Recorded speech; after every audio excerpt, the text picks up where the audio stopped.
기술 종속은 피할 수 없습니다. 이미 늦었어요. 몽골 고위 관료의 이 한마디에 울란바토르 정부 청사가 술렁였습니다. 중국과 러시아가 제시한 30조 원 규모 데이터 센터 협력안, 거부하면 고립되고 받아들이면 주권을 잃는 딜레마. 이미 카자흐스탄과 우즈베키스탄은 48시간 만에 굴복했고 3만 명의 몽골 기술 인력은 일자리를 잃을 위기였습니다. 한국? 작은 나라가 무슨 대안을 내놓겠어요. 몽골 실무진은 코웃음 쳤습니다. 그런데 정상회담 일주일 전 모든 게 뒤집혔습니다. 한국이 제시한 해법으로 협상 성공. 더 충격적인 건 이 불가능한 프로젝트를 48시간 만에 되살린 주인공이 29살. 몽골 출신 계약직 연구원이었다는 사실입니다. 대체 어떻게 혼자서 강대국의 압박을 뚫어냈을까요? 그녀가 찾아낸 한 줄의 조항은 무엇이었을까요? 지금부터 그 전말을 공개합니다. 안녕하세요. 저는 사란투야 바야르 수렌입니다. 울란바토르 중심가에 있는 국립 싱크탱크. 건물 5층, 제 책상 앞에는 빨간 줄이 그어진 보고서가 놓여 있었습니다. 표지에는 몽골 데이터 인프라 협력 리스크 분석이라고 적혀 있었죠. 제가 석 달 동안 매달려 완성한 문서였어요. 하지만 그 위에는 손글씨로 이렇게 적혀 있었습니다. 정책 방향과 부합하지 않음. 재검토 요망. 창밖으로는 겨울 아침 해가 차갑게 비쳤어요. 29살이 된 지 2달째였습니다. 대학원을 졸업하고 이곳에 들어온 지는 3년이 지났죠. 국제관계학과 기술정책을 전공했고 러시아어와 영어, 그리고 한국어를 할 줄 알았어요. 몽골처럼 강대국 사이에 낀 나라에서 기술 외교를 연구하는 사람이 되고 싶었습니다. 보고서를 다시 펼쳤어요. 제 분석은 명확했습니다. 중국과 러시아가 제안한 데이터 센터 협력안은 표면적으로는 경제 지원이지만 실제로는 몽골의 통신 주권을 제한하는 구조라고 적었죠. 특히 데이터 저장 위치와 암호화 기준, 그리고 긴급시 접근 권한 조항이 문제였어요. 한번 서명하면 되돌릴 수 없는 종속 관계가 시작된다고 경고했습니다. 하지만 윗선의 판단은 달랐어요. 사란투야, 자네 보고서 읽어봤네. 부서장 바트에르덴이 제자리로 걸어왔습니다. 58살 자원개발부 출신으로 이곳에 파견 온 고위 관료였죠. 그는 제 책상 모서리에 기대 서서 팔짱을 꼈어요. 현실을 모르는 이상론이야. 우리가 지금 선택할 수 있는 게 뭔지 아나? 목소리가 차가웠습니다. 저는 고개를 들어 그를 봤어요. 하지만 장기적으로 보면 그가 코웃음을 쳤습니다. 우리에겐 당장 내년 예산이 문제야. 인프라가 필요하고 투자가 필요하단 말이지. 자네 같은 젊은 연구원이 책상에서 이론만 따지는 동안 실제 협상 테이블에선 실리를 챙겨야 해. 그는 보고서를 집어들었다가 다시 책상 위에 던졌습니다. 이런 걸로 정부 방침에 제동 거는 건 경력에 도움 안 돼. 알아서 판단하게. 그리고 돌아섰죠. 복도로 사라지는 그의 뒷모습을 보면서 저는 창밖을 다시 바라봤습니다. 도심 너머로 보이는 산맥이 아득했어요. 연구원이 된다는 건 진실을 말하는 일이라고 생각했는데 이곳에서 진실은 불편함으로 취급받았습니다. 제 전문성은 방해물이었고 제 경고는 이상론이었죠. 책상 서랍을 열었어요. 그 안에는 한국정책연구기관에서 보내온 이메일 출력본이 들어있었습니다. 단기 국제자문 프로그램 지원자 모집이라는 제목이었죠. 마감은 사흘 뒤였어요. 손끝이 차가웠습니다. 그때였습니다. 사무실 문이 열리는 소리가 들렸습니다. 고개를 들자 동료 연구원 볼드가 들어왔어요. 32살, 저보다 1년 먼저 들어온 선배였죠. 그는 제 표정을 보더니 한숨을 쉬었습니다.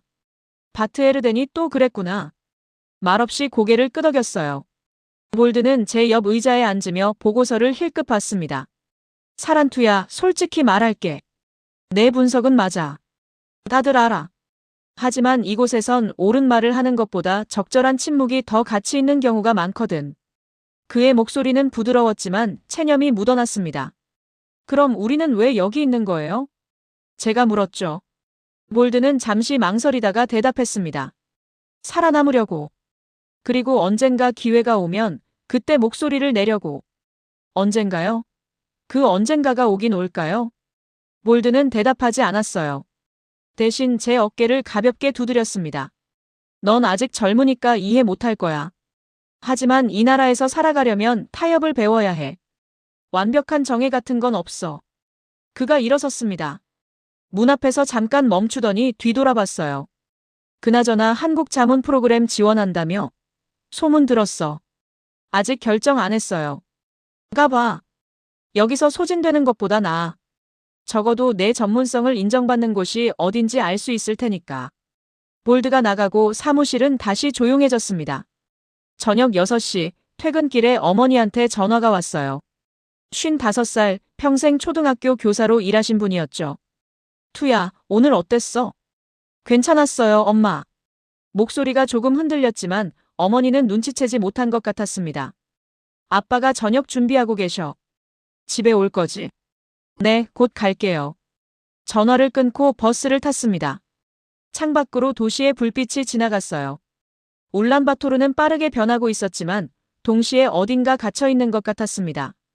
거대한 이웃나라들 사이에서 숨쉴 공간을 찾지 못하는 느낌이었죠. 집에 도착했을 때 아버지가 식탁을 차리고 계셨어요. 62살, 젊은 시절 광산 기술자로 일하셨던 분입니다. 손은 거칠었지만 움직임은 여전히 정확했죠. 왔구나. 아버지의 인사는 짧았습니다. 어머니가 국을 따라주셨어요. 투야, 요즘 고민이 많은 것 같은데. 어머니가 조심스럽게 물었습니다. 저는 숟가락을 들다 말고 잠시 망설였어요. 한국 연구기관 자문 제의가 왔어요. 3달 계약이에요. 아버지가 손을 멈췄습니다. 어머니는 제 얼굴을 봤죠. 가고 싶은 거니? 모르겠어요. 하지만 여기서는 제가 할 수 있는 게 없는 것 같아요. 아버지가 입을 열었습니다. 도망가는 거 아니냐? 목소리는 낮았지만 단단했어요. 도망이 아니라 다른 길을 찾는 거예요. 다른 길? 이 나라를 떠나는 게 다른 길이야? 아버지의 눈빛이 날카로웠습니다. 어머니가 중간에 끼어들었어요. 여보, 아직 결정한 것도 아니잖아요. 하지만 마음은 이미 정한 거 아냐? 저 눈빛 보면 알아. 식탁은 무거워졌습니다. 저는 고개를 숙였어요. 그때 어머니가 조용히 말했습니다. 투야, 내가 옳다고 믿는 일을 해야 해. 그게 여기든 다른 곳이든. 하지만 한 가지는 기억해. 내가 어디에 있든 내 선택이 누구를 위한 건지는 잊지 마. 그 말이 가슴에 꽂혔습니다. 밤늦게 방으로 돌아와 노트북을 켰어요. 한국 연구기관 지원서 페이지가 떠올랐습니다. 커서가 깜빡였죠. 어머니의 말이 머릿속을 맴돌았습니다. 내 선택이 누구를 위한 건지. 저는 키보드에 손을 올렸습니다. 이틀 뒤 저는 지원서를 제출했습니다. 사무실에서는 아무에게도 말하지 않았어요. 바트에르덴의 시선이 여전히 따가웠고 동료들은 각자 업무에 파묻혀 있었죠. 보고서는 서랍 깊숙이 넣어뒀습니다. 더 이상 꺼낼 이유가 없었어요. 일주일이 지났습니다. 답장이 왔어요. 서류 심사 합격. 화상 면접 일정 안내라는 제목이었죠. 심장이 뛰기 시작했습니다. 면접은 사흘 뒤 저녁 7시로 잡혔어요. 집에서 노트북을 켜고 카메라 앞에 앉았습니다. 화면 너머로 3명이 보였죠. 중년 남성 2명과 여성 1명이었어요. 안녕하세요, 바야르 수렌 씨. 한국어로 진행해도 괜찮으시죠? 왼쪽 남성이 물었습니다. 네, 괜찮습니다. 자기소개 부탁드립니다. 저는 숨을 고르고 말했어요. 학력, 경력, 그리고 제가 연구해온 분야에 대해 설명했습니다. 몽골의 기술 외교 환경, 데이터 주권 문제, 강대국 사이에서의 협상 구조까지요. 최근에 작성하신 보고서가 있다고 들었는데요. 오른쪽 남성이 질문했습니다. 네. 데이터 인프라 협력 리스크 분석이었습니다. 결과는 어땠나요? 잠시 망설였어요. 하지만 거짓말할 이유는 없었죠. 채택되지 않았습니다. 이유가 뭔가요? 정책 방향과 맞지 않는다는 이유였습니다. 3명은 서로 눈빛을 교환했어요. 여성 면접관이 입을 열었습니다. 본인 분석이 틀렸다고 생각하시나요? 아니요. 목소리가 단호하게 나왔습니다. 그럼 왜 여기 지원하셨죠? 제 전문성을 필요로 하는 곳에서 일하고 싶어서입니다. 침묵이 흘렀어요. 그리고 왼쪽 남성이 고개를 끄덕였습니다. 알겠습니다. 결과는 일주일 내로 통보드리겠습니다. 화면이 꺼졌습니다. 저는 의자에 기대 앉아 천장을 바라봤어요. 떨림이 가라앉지 않았습니다. 나흘 뒤 최종 합격 통보가 왔습니다. 계약 기간은 석 달, 시작일은 2개월 뒤였어요. 서울정책연구기관 국제협력팀 소속 자문연구원이라는 직함이 적혀 있었죠. 사직서를 쓰는 동안 손이 떨렸습니다. 부서장실 문을 두드렸어요. 들어오게. 바트에르데는 서류를 보고 있었습니다. 제가 사직서를 내밀자 그는 눈썹을 치켜 올렸어요. 한국 간다며? 네. 자네 같은 사람이 결국 이런 선택을 하는구만. 그는 서류에 사인하며 말했습니다. 거기 가서도 똑같을걸. 외국인 연구원이 무슨 대우를 받겠어. 대답하지 않았어요. 사인이 끝난 서류를 받아들고 나왔습니다. 한 달 뒤 인천공항에 도착했습니다. 짐을 찾아 나오는 순간 서울의 공기가 낯설게 느껴졌습니다. 연구기관에서 마련해준 원룸은 서울 서쪽 끝, 지하철역에서 15분 거리였어요. 20평 남짓한 공간이었지만 깨끗했습니다. 짐을 풀고 창밖을 봤어요. 아파트들이 빼곡하게 들어차 있었죠. 다음 날 출근했습니다. 연구기관 건물은 광화문 근처에 있었어요. 7층 건물이었고 국제협력팀은 4층에 있었습니다. 바야르 수렌 씨, 여기 앉으시면 돼요. 팀장이 구석 자리를 가리켰습니다. 창가는 아니었지만 조용한 위치였죠. 책상 위에는 노트북과 명함이 놓여 있었어요. 국제협력팀 자문연구원 사란투야 바야르 수렌이라고 적혀 있었습니다. 주로 몽골 관련 자료 정리랑 번역 업무 맡으실 거예요. 회의 있을 때는 참관하시고요. 팀장의 설명은 짧았습니다. 기대했던 것과는 달랐어요. 자문이라고 했지만 실제로는 보조 역할에 가까웠죠. 혹시 정책 분석 업무는요? 조심스럽게 물었습니다. 팀장은 난처한 표를 지었어요. 그건 일단 적응부터 하시고 천천히 보죠. 일주일이 지났습니다. 제 업무는 주로 몽골어 문서 번역과 회의록 정리였어요. 가끔 회의에 참석했지만 발언권은 없었습니다. 그저 앉아서 듣기만 했죠. 2주일째 되던 날 팀 회의가 있었습니다. 안건은 동북아 기술협력 네트워크 구축 방안이었어요. 몽골이 언급됐습니다. 몽골은 아직 협력 우선순위가 아니에요. 인프라도 부족하고. 선임 연구원이 말했습니다. 하지만 히토류 자원을 고려하면 다른 연구원이 끼어들었죠. 저는 손을 들고 싶었어요. 몽골의 데이터 주권 문제, 중국과 러시아의 압박 구조, 한국이 개입할 수 있는 전략적 지점들. 할 말이 많았습니다. 하지만 입을 열지 못했어요. 제 역할은 자문연구원이 아니라 참관인에 가까웠으니까요. 회의가 끝나고 자리로 돌아왔습니다. 모니터를 켰지만 집중이 되지 않았어요. 그날 저녁 숙소로 돌아와 어머니한테 전화했습니다. 엄마, 저 잘 지내요. 일은 어때? 적응 중이에요. 거짓말이었습니다. 적응이 아니라 견디는 중이었죠. 3주일째 상황이 바뀌기 시작했습니다. 오전 회의에 외부 인사가 참석했어요. 국무조정실에서 왔다고 했습니다. 50대 초반으로 보이는 남성이었죠. 이름은 최도윤, 과학기술외교 자문관이라고 소개했습니다. 회의 주제는 한몽 정상회담 준비 실무 협의였어요. 심장이 빨라졌습니다. 몽골 측 입장 자료 검토했습니다만 최도윤이 서류를 넘기며 말했습니다. 기술협력 부문에서 용어 정의가 애매한 부분이 있네요. 특히 데이터 주권 관련해서요. 회의실이 조용해졌습니다. 팀장이 당황한 표정을 지었어요. 그 부분은 추가 검토가 필요할 것 같습니다. 최도윤의 시선이 회의실을 훑었습니다. 그리고 저와 눈이 마주쳤어요. 혹시 몽골 전문가 분이 계신가요? 팀장이 저를 봤습니다. 바야르 수렌 연구원이 몽골 출신입니다만 팀장의 목소리가 어딘가 머뭇거렸어요. 최도윤이 고개를 끄덕였습니다. 의견 들어볼 수 있을까요? 모든 시선이 저한테 쏠렸습니다. 입안이 바싹 말랐어요. 하지만 이건 기회였죠. 몽골 법상 데이터 주권 정의는 단순한 저장 위치 문제가 아닙니다. 국가 안보 데이터와 상업 데이터의 구분, 그리고 긴급 상황 시 접근권 문제까지 포함되죠. 목소리가 떨렸지만 계속 말했습니다. 현재 협의안은 그 구분이 모호합니다. 몽골 측이 나중에 문제 제기할 가능성이 높아요. 최도윤이 펜을 들었습니다. 구체적으로 어느 조항인가요? 협력 부속서 3조 2항입니다. 서류를 펼쳐 보였어요. 최도윤은 잠시 읽더니 고개를 끄덕였습니다. 맞네요. 이건 재검토가 필요하겠습니다. 회의가 끝나고 최도윤이 제게 다가왔어요. 잠깐 얘기 나눌 수 있을까요? 복도로 나왔습니다. 그가 명함을 건넸죠. 최도윤입니다. 정상회담 기술협력분과 실무를 맡고 있어요. 명함을 받아들었습니다. 앞으로 몽골 관련해서 자문 부탁드릴 일이 많을 것 같은데 괜찮으시겠어요? 네, 그런데 망설였습니다. 제가 여기서는 보조 업무만 하고 있어서요. 최도윤이 잠깐 생각하더니 말했습니다. 팀장하고 얘기해 볼게요. 필요하면 비공식 자문 형태로라도 연결하죠. 돌아가는 그의 뒷모습을 보며 가슴이 두근거렸습니다. 그날 저녁 숙소에서 노트북을 켰어요.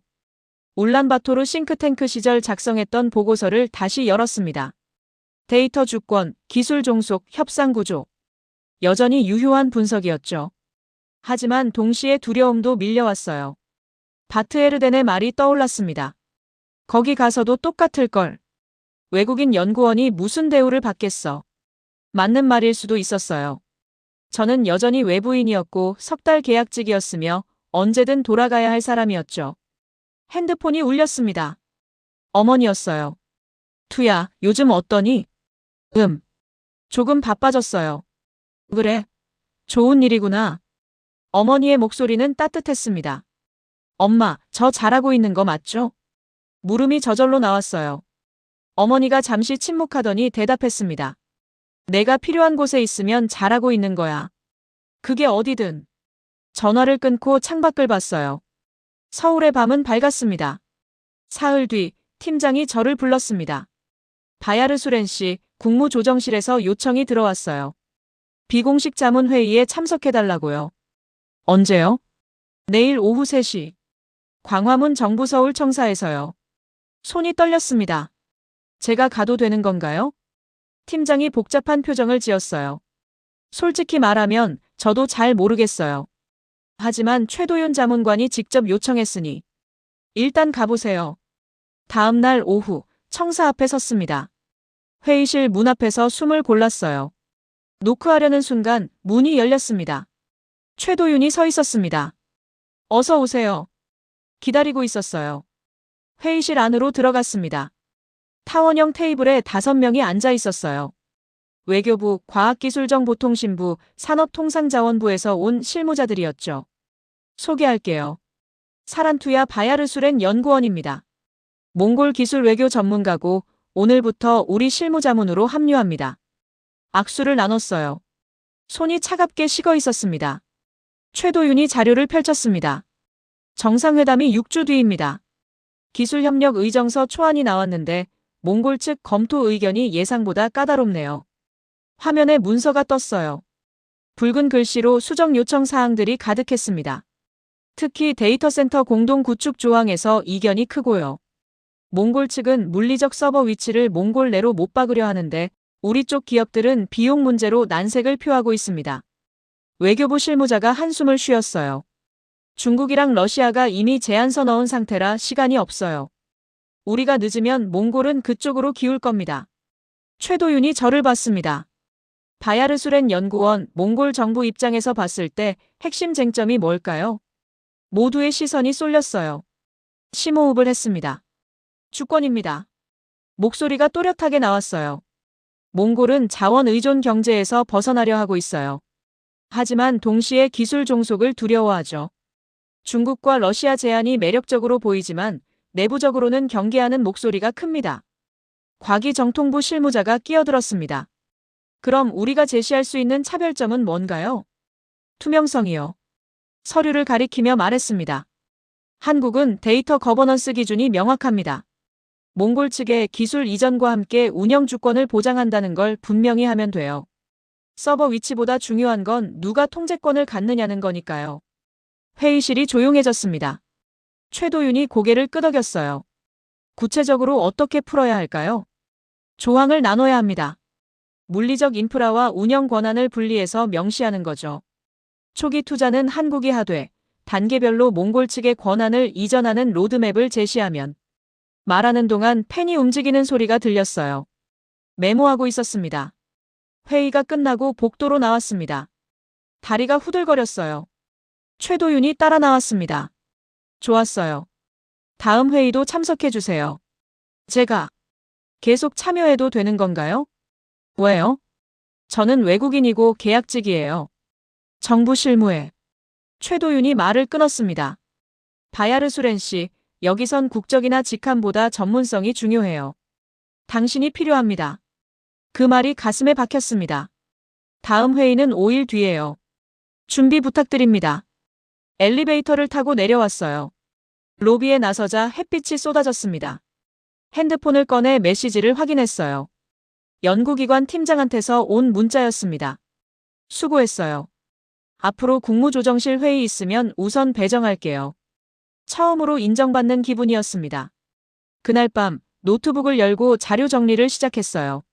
몽골 데이터 법규, 한국기술협력 사례, 중국 러시아 제안서 분석. 손이 바빠졌습니다. 창밖은 어두웠지만 방 안은 밝았습니다. 5일 뒤 두 번째 회의가 열렸습니다. 이번엔 통역관이 추가로 참석했어요.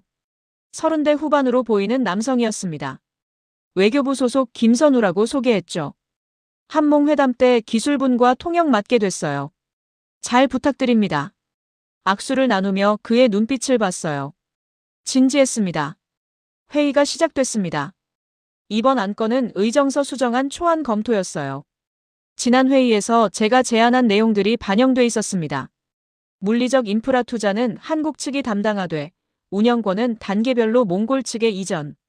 3년 차부터 완전 자율 운영 전환. 최도윤이 읽어내려갔습니다. 이 정도면 몽골 측이 받아들일까요?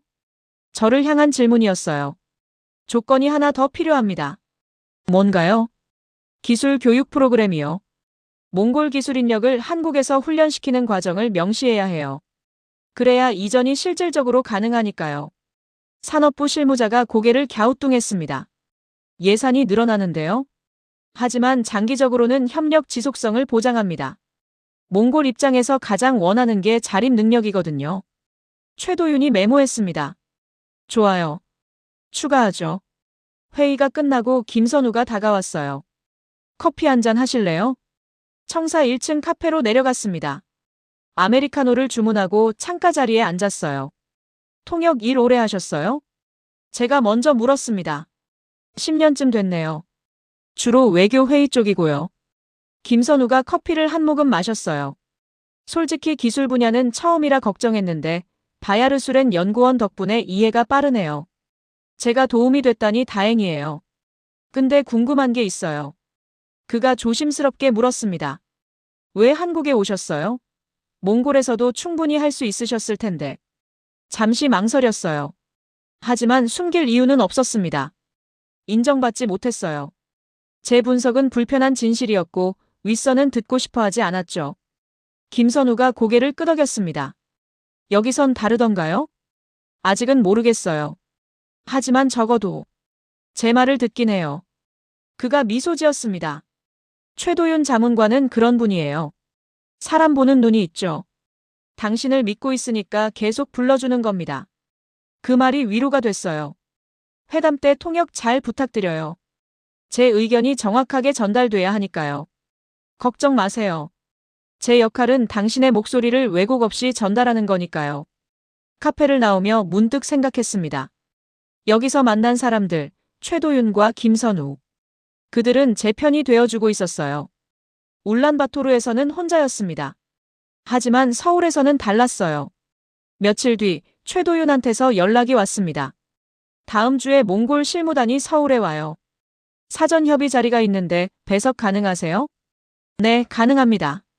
전화를 끊고 가슴이 두근거렸어요. 몽골 실무단. 어쩌면 아는 얼굴이 있을지도 몰랐습니다. 그리고 그 예감은 맞았습니다. 회의실 문이 열리고 몽골 실무단이 들어왔습니다. 5명이었어요. 맨 앞에 선 사람을 보는 순간 숨이 멎었습니다. 바트 에르덴이었어요. 우리 눈이 마주쳤습니다. 그의 표정이 굳었어요. 안녕하십니까? 몽골 자원개발부 바트 에르덴입니다. 한국어가 서툴렀지만 또렷했어요. 악수를 나누는 동안 그의 눈빛은 차갑게 식어 있었습니다. 자리에 앉았어요. 저는 한국 측 끝자리에 있었고 바트에르데는 몽골 측 중앙에 앉았죠. 의정서 수정안을 검토했습니다. 최도윤이 회의를 시작했습니다. 김선우가 통역했어요. 전반적으로 긍정적이나 몇 가지 질의사항이 있습니다. 바트에르덴이 서류를 넘기며 말했습니다. 데이터 운영권 이전 일정이 구체적이지 않습니다. 3년이라는 기간 동안 실제로 어떤 권한이 단계별로 넘어오는지 명시해 주십시오. 타당한 지적이었어요. 최도윤이 저를 봤습니다. 바야르수렌 연구원 설명 가능할까요? 일어섰습니다. 바트에르덴의 시선이 날카로워졌어요. 1년 차에는 시스템 모니터링 권한, 2년 차에는 유지보수 및 업데이트 권한, 3년 차부터는 완전한 운영 및 확장 권한이 이전됩니다. 각 단계마다 기술 교육 프로그램이 병행되고요. 김선우가 몽골어로 통역했습니다. 바트에르덴의 동료들이 고개를 끄덕였어요. 하지만 바트에르덴은 표정이 굳어 있었습니다. 그 교육 프로그램 예산은 어디서 나옵니까? 한국 측 투자 범위에 포함됩니다. 근거는요? 질문이 날카로웠어요. 하지만 저는 준비돼 있었습니다. 부속서 5조 3항에 명시돼 있습니다. 기술 이전 관련 모든 교육 비용은 투자국 부담으로요. 서류를 펼쳐 보였어요. 바트에르덴이 확인하더니 입을 다물었습니다. 회의는 2시간 동안 이어졌어요. 쟁점마다 제가 설명했고 몽골 측은 하나씩 수긍했습니다. 휴식 시간에 복도로 나왔어요. 화장실로 가는 길이었습니다. 사란투야. 뒤에서 목소리가 들렸어요. 돌아보니 바트에르덴이 서 있었습니다. 여기서 뭐 하는 거야? 몽골어였어요. 목소리가 낮았습니다. 일하고 있습니다. 일. 자네가 우리 입장을 대변해야 할 사람 아닌가? 저는 전문가로서 객관적 분석을 제공하는 겁니다. 객관적? 그가 비웃었어요. 한국 편을 들면서 객관적이라고? 자네 조국이 어딘지 잊었나? 가슴이 뜨거워졌습니다. 제 조국을 위해서 하는 일입니다. 이 협정이 몽골에게 유리하다는 걸 아시잖아요. 내가 판단할 일이야. 자네가 아니라. 그래서 제 보고서를 묵살하셨죠? 말이 튀어나왔어요. 바트에르덴의 얼굴이 굳었습니다. 조심해. 여기서 뭘 하든 자넨 결국 돌아와야 해. 그때 어떻게 될지 생각해봤나? 복도에 침묵이 흘렀습니다. 위협입니까? 충고야. 그가 돌아섰습니다. 사라지는 뒷모습을 보며 주먹을 쥐었어요. 회의가 재개됐습니다. 남은 시간 동안 저는 더 정확하게, 더 명확하게 설명했어요. 바트에르덴의 시선이 따가웠지만 개의치 않았습니다. 회의가 끝나고 몽골 측이 떠났어요. 최도윤이 다가왔습니다. 괜찮아요? 네. 저 사람, 당신 옛 상사죠? 놀라서 그를 봤어요. 어떻게? 표정 보면 알죠. 신경 쓰지 마세요. 당신은 잘하고 있어요. 그날 밤 숙소로 돌아와 창밖을 봤습니다. 바트에르덴의 말이 맴돌았어요. 결국 돌아와야 해. 맞는 말이었습니다.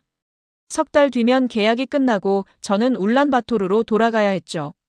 하지만 지금은 여기 있었습니다. 그리고 할 일이 남아 있었어요. 2주일 뒤 정상회담 2주 전이었습니다. 의정서 최종안이 나왔어요. 제가 참여한 실무회의의 결과물이었죠. 데이터 주권 조항, 기술 이전 일정, 교육 프로그램까지 모두 반영돼 있었습니다. 좋은 결과예요. 최도윤이 서류를 덮으며 말했습니다. 바야르수렌 연구원 없었으면 여기까지 못 왔을 겁니다. 회의실에 있던 실무자들이 고개를 끄덕였어요. 김선우가 미소 지었습니다. 이제 정상회담만 남았네요. 가슴이 두근거렸어요. 하지만 동시에 불안도 밀려왔습니다. 혹시 회담 당일에도 참석하나요? 조심스럽게 물었어요. 최도윤이 고개를 저었습니다. 정상회담은 공식 수행단만 들어가요. 우리는 대기실에서 지원하는 역할이고요. 그럼 문제가 생기면요? 생기지 않게 준비하는 거죠. 그의 목소리는 확신에 차 있었습니다. 사흘 뒤 연구기관 팀장이 저를 불렀어요. 바야르수렌 씨, 수고 많았어요. 국무조정실에서 감사 인사 전해달라고 했습니다. 감사합니다. 근데 계약 만료일이 다음 달이죠? 가슴이 철렁했어요. 네, 맞습니다. 연장 의사 있으세요? 순간 말문이 막혔습니다. 연장? 여기 더 머물 수 있다는 뜻이었죠. 생각해볼 시간 드릴게요. 정상회담 끝나고 다시 얘기해요. 사무실로 돌아와 자리에 앉았어요. 모니터를 켰지만 화면이 제대로 보이지 않았습니다. 연장하면 석 달이 아니라 더 오래 머물 수 있어요. 전문성을 인정받는 환경에서 제대로 일할 수 있는 곳에서요. 하지만 바트에르덴의 말이 떠올랐습니다. 자네 조국이 어딘지 잊었나? 핸드폰을 꺼내 어머니한테 전화했어요. 엄마. 투야, 무슨 일이야? 목소리가 왜 그래? 여기서 계약 연장 제안 받았어요. 그래? 좋은 일 아니야? 모르겠어요. 여기 더 있으면 몽골로 돌아가기 힘들어질 것 같아요. 어머니가 잠시 침묵했습니다. 투야, 내가 어디 있든 중요한 건 내가 무슨 일을 하느냐야. 지금 하는 일이 의미 있다고 느껴지니? 네. 그럼 그게 답이야. 전화를 끊고 창밖을 봤어요. 서울의 하늘은 맑았습니다. 그날 저녁 최도윤한테서 메시지가 왔어요. 내일 오전 10시 긴급회의. 참석 부탁합니다. 심장이 빨라졌습니다. 다음 날 회의실에 도착했을 때 분위기가 이상했어요. 최도윤의 표정이 굳어 있었습니다. 몽골 측에서 문제 제기가 들어왔습니다. 서류를 펼쳤어요. 의정서 부속문 중 기술표준 조항에 법적 해석 차이가 있다고 합니다. 화면에 문서가 떴어요.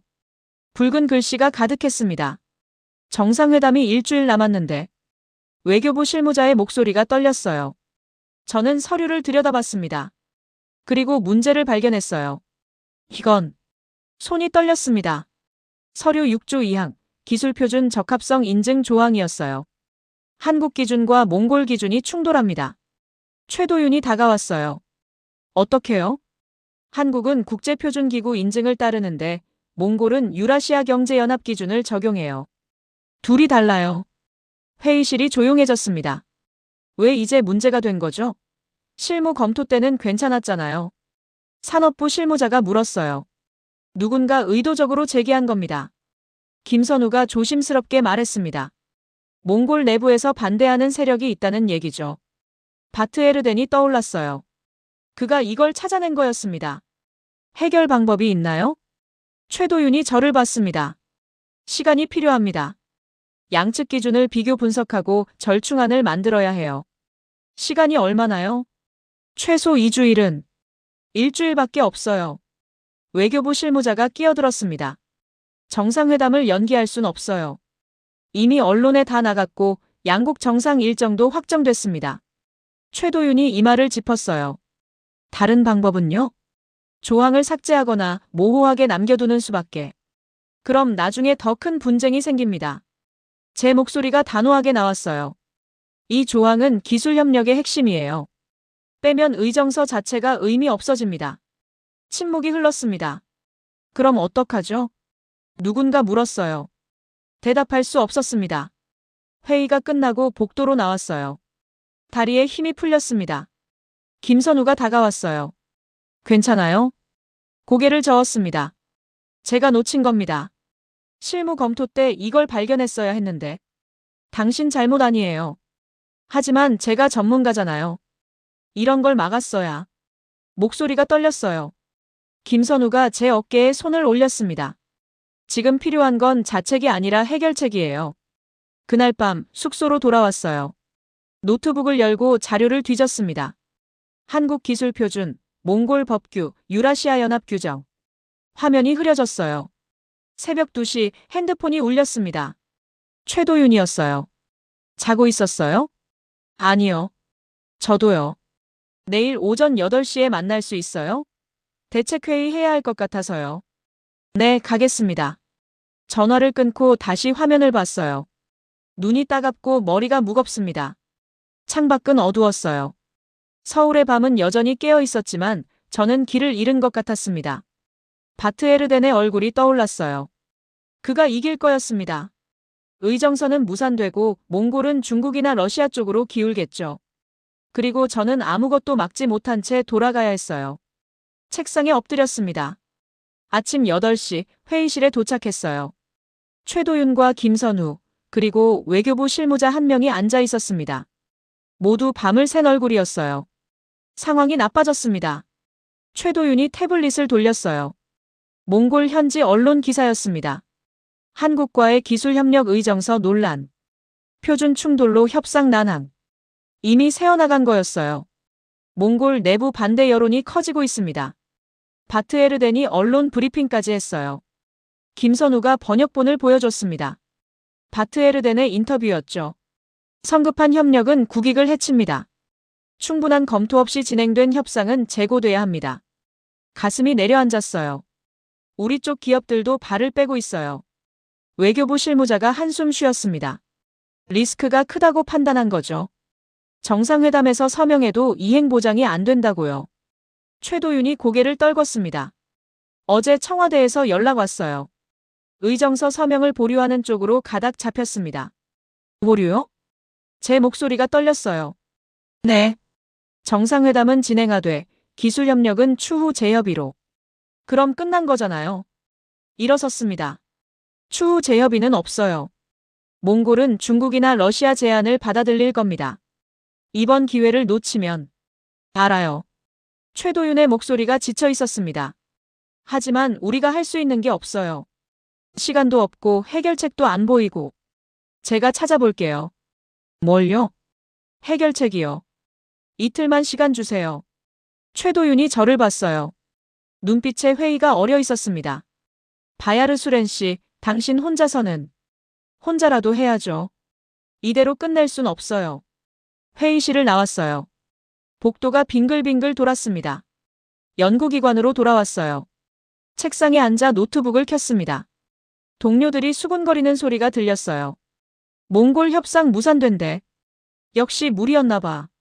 외국인 연구원이 끼어들어서 귀를 막고 싶었습니다. 하지만 그럴 수 없었어요.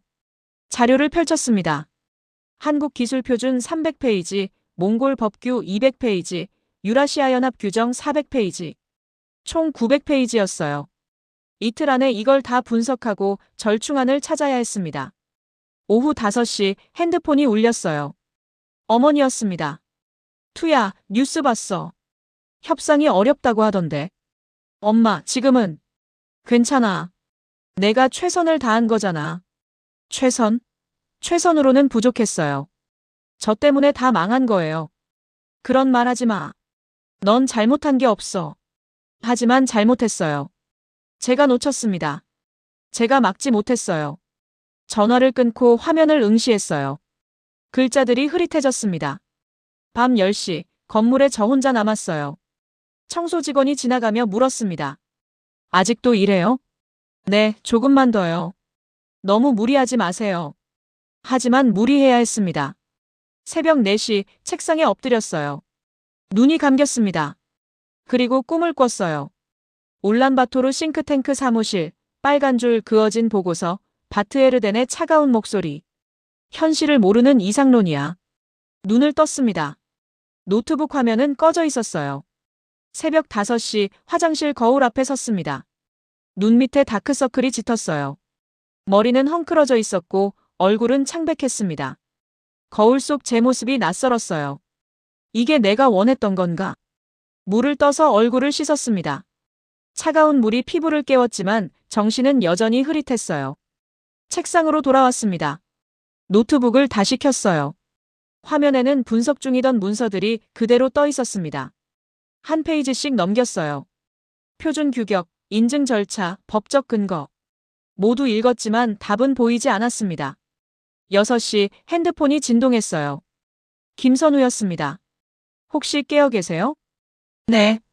저도 잠이 안 와서요. 뭐 도울 일 없을까요? 목소리가 따뜻했습니다. 괜찮아요. 제가 해야 할 일이니까요.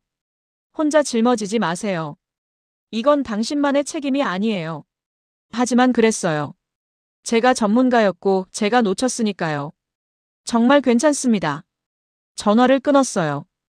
7시 사무실에 사람들이 들어오기 시작했습니다. 동료들의 시선이 따가웠어요. 팀장이 다가왔습니다. 바야르 수렌 씨, 상부에서 연락 왔어요. 무슨요? 국무조정실 회의 참석은 당분간 보류래요. 가슴이 무너졌습니다. 제가 실수했으니까요. 팀장이 난처한 표정을 지었어요. 그런 건 아니고.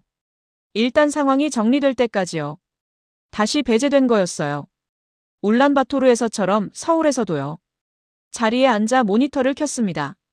하지만 화면이 제대로 보이지 않았어요. 점심시간 카페테리아에 내려갔습니다. 식판을 들었지만 식욕이 없었어요. 구석자리에 앉았습니다. 창밖으로 사람들이 오가는 게 보였어요. 모두 바쁘게 움직이고 있었죠.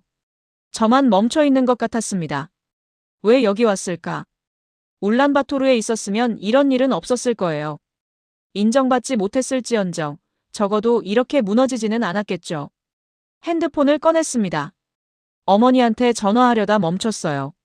무슨 말을 할 수 있을까요? 실패했다고 제가 할 수 없었다고요? 식판을 그대로 두고 일어났습니다. 옥상으로 올라갔어요.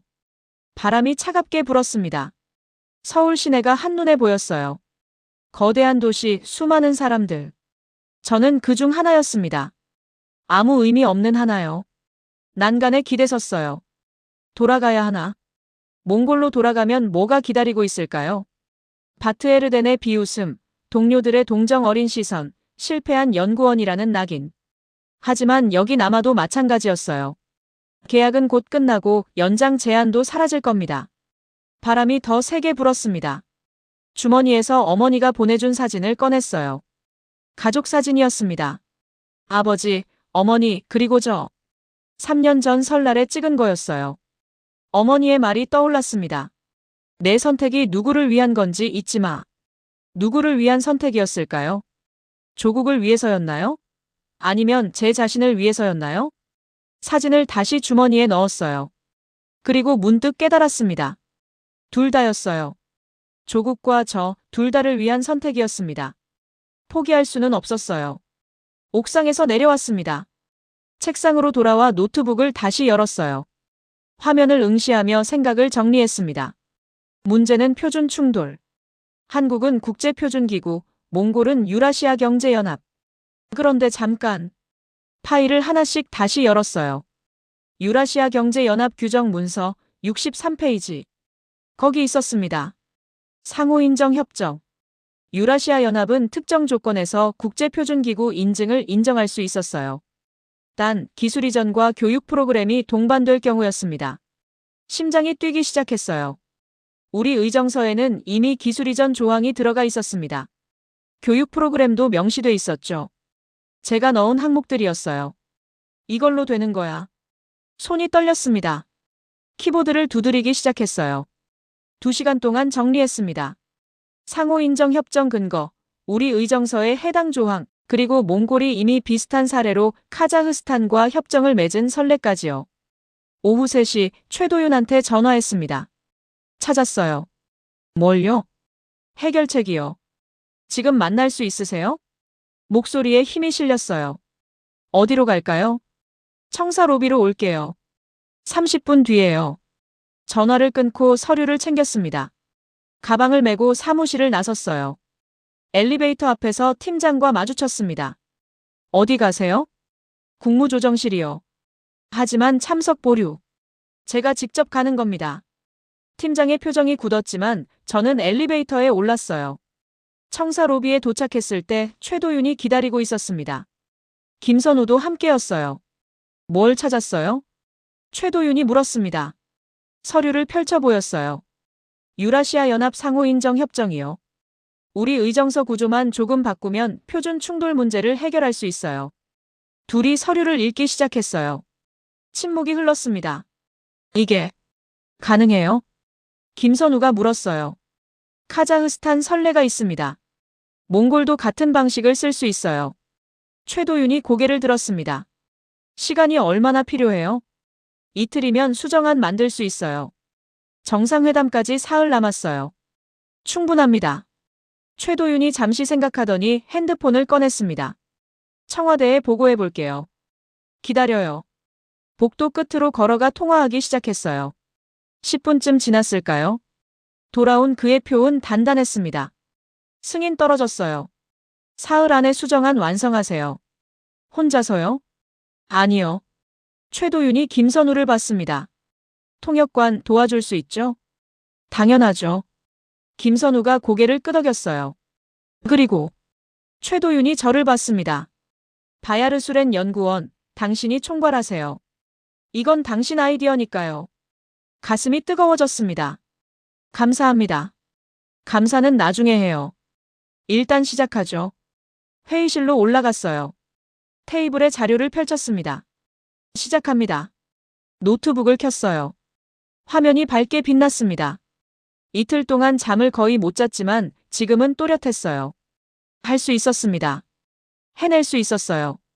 손이 키보드 위에서 움직이기 시작했습니다. 48시간이 시작됐습니다. 회의실은 전쟁터가 됐어요. 책상 위에는 서류가 쌓였고 화이트보드에는 조항 구조도가 그려졌습니다. 6조 2항을 2개로 분리합니다. 가항은 국제표준, 나항은 상호인정 협정 근거로요. 제가 설명했어요. 최도윤이 메모했습니다. 7조의 교육 프로그램 연계 조항을 추가하고요. 김선우가 몽골어 번역을 준비했어요. 첫날 밤 10시 외교부 실무자가 추가로 합류했습니다. 기업 측 의견 받아왔어요. 비용 증가 없으면 수용 가능하답니다. 증가 없습니다. 구조만 바꾸는 거니까요. 새벽 2시 초안이 나왔어요. 하지만 법률 검토가 필요했습니다. 법제처 연락해 볼게요. 최도윤이 전화기를 들었어요. 새벽 4시 법제처 검토관이 도착했습니다. 1시간 동안 조항을 검토했어요. 문제 없습니다. 진행하세요. 둘째 날 오전 9시 수정한 2차 버전이 완성됐어요. 이제 몽골 측에 보내야 합니다. 최도윤이 말했습니다. 바트에르덴이 받겠죠? 제가 조심스럽게 물었어요. 그렇겠죠. 심장이 무겁게 뛰었습니다. 오후 3시 회신이 왔어요. 몽골 측 검토 중. 그리고 침묵이었습니다. 5시, 6시, 7시. 답이 없었어요. 김선우가 커피를 가져왔습니다. 올 거예요. 기다려봐요. 밤 9시 핸드폰이 울렸어요. 최도윤이었습니다. 몽골 대사관에서 연락 왔어요. 내일 오전 10시 대면 협의 요청합니다. 누가 나옵니까? 바트에르덴이요. 잠을 못 잤어요. 새벽까지 자료를 다시 점검했습니다. 다음 날 오전 10시 회의실 문이 열렸습니다. 바트에르덴이 들어왔어요. 혼자였습니다. 테이블을 사이에 두고 마주 앉았어요. 최도윤, 김선우, 그리고 저. 맞은편엔 바트에르덴. 수정안 검토했습니다. 바트에르덴의 목소리는 낮았어요. 상호인정 협정 활용은 현명한 접근입니다. 가슴이 뛰었어요. 하지만 한 가지 조건이 있습니다. 무엇입니까? 최도윤이 물었습니다. 교육 프로그램 일정을 6개월 앞당겨 주십시오. 그래야 우리 내부를 설득할 수 있습니다. 침묵이 흘렀어요. 6개월은 큰 변화였습니다. 검토해 보겠습니다. 최도윤이 대답했어요. 바트에르덴이 일어섰습니다. 나가려다 문 앞에서 멈췄어요. 그리고 저를 봤습니다. 사란투야. 몽골어였어요. 잘했어. 목소리가 작았지만 또렷했습니다. 문이 닫혔어요. 최도윤이 저를 봤습니다.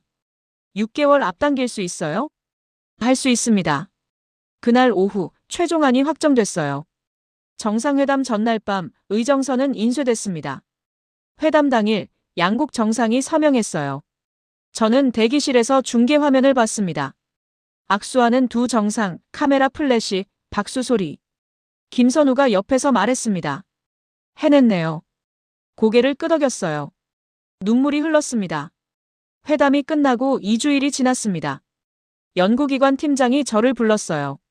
계약 연장 건 결정했어요? 창밖을 봤습니다. 서울의 하늘은 맑았어요. 아니요. 몽골로 돌아가려고 합니다. 팀장이 놀란 표정을 지었습니다. 왜요? 여기서 계속할 수 있는데. 해야 할 일이 거기 있어서요. 돌아가는 길 최도윤과 김선우를 만났어요. 작별 인사였습니다. 연락하고 지내요. 최도윤이 명함을 건넸습니다. 필요하면 언제든 연결할게요. 당신 같은 전문가는 드물거든요. 김선우가 악수를 청했어요. 몽골에서도 잘하실 거예요. 고마웠습니다. 두 분 덕분에 여기까지 올 수 있었어요. 공항으로 가는 길 핸드폰이 울렸습니다. 몽골 번호였어요. 여보세요? 사란투야 나야. 볼드. 옛 동료였습니다. 들었어. 한국 협상 성공시켰다며? 여기 다들 얘기하더라. 소문 빠르네요. 바트에르덴이 직접 언급했어. 회의에서 내 이름 나왔다고. 가슴이 따뜻해졌어요. 곧 돌아가. 할 얘기 많아. 기다릴게.